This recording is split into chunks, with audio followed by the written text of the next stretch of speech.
Come to you live from the middle of New York City. This is Noname with the Hub.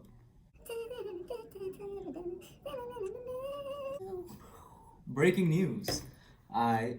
So Eli was named the starter again, guys. When I first saw this, I guess rumor, it was actually a couple days ago on Reddit. I'm scrolling through the Giants subreddit and also on Twitter.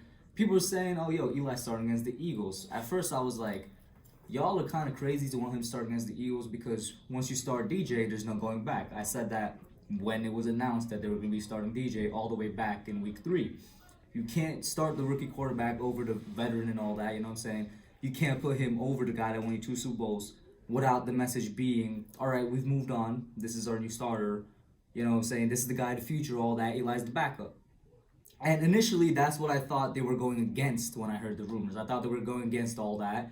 And if that is what they were doing, it would have shown a failure of Pat Shermer, which either way he's failed this season. No matter which way you slice it or dice it, he's failed. It would show a failure upon ownership, with which the Steve Tisch comments a couple days ago, and in general, how ownership has kind of really dug a hole for this team over the past couple years. It's still a failure on them no matter which way you slice it, just like Shermer. And all in all, it would just show a failure on this new whole regime because you're putting your rookie quarterback on the bench. Now then, both fortunately and unfortunately, it's kind of a paradox. It's fortunate because they're not going back on Daniel Jones. Obviously, with the article that's in front of me here from the New York Post, they're not going against Daniel Jones. They're not sitting him for the sake of putting in Eli. It's unfortunate because the real reason is that he has a high ankle sprain, not unlike the injury Saquon had back in week 4 against the Bucs, or week 3. And now the thing is, Coach Shermer has said it's very similar, just in terms of severity, a level below Saquon. And when Saquon's injury was announced, obviously he was still supposed to be out for 8 weeks.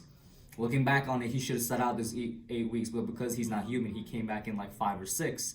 And it's very clear to anybody that watched him play, he's not the same. He should have sat out all those 8 weeks, maybe even the entire season. It was a very serious injury that has him hobbling around till now.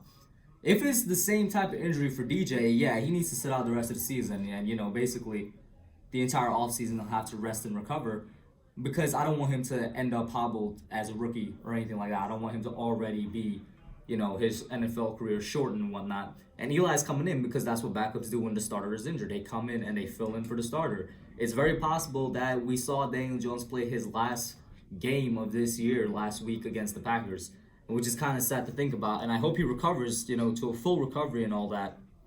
But it kind of came out of the blue. It kind of came out of nowhere. Like I said, we all heard rumors about it before it was actually announced that the real reason is an injury, that high ankle sprain. Apparently it happened against the Packers in the first half of the game. But, it's one of those injuries that you realize after the fact. Like, he still played the rest of the game, and I'm sure that worsened the injury because he's putting a bunch of pressure on that leg, with the sprain and whatnot.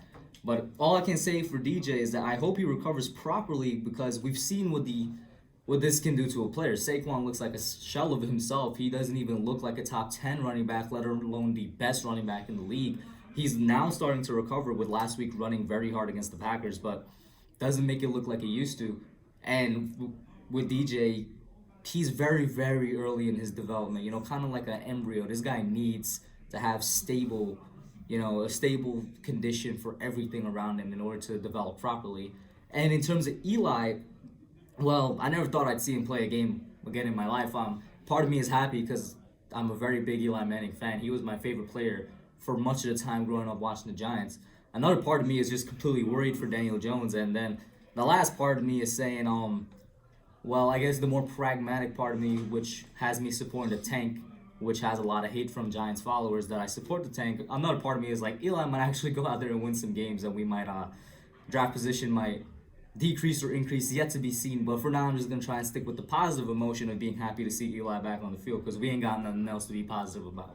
But I just wanted to get a video out there on this. I already do have my Eagles versus Giants video, which was recorded this morning, but I'm not going to change it because the only thing about that video that's going to be changed is the fact that Eli is the starter instead of Daniel Jones. Everything else stays the same. My opinion on whether or not we win the game or lose the game still stays the same. My opinion on how much I hate the Eagles still stays the same. Like, there's a whole rant in there. All that stays the same, so I'm not changing that. That's going to be out at 5. But that's what I got for y'all. I'm out. You're...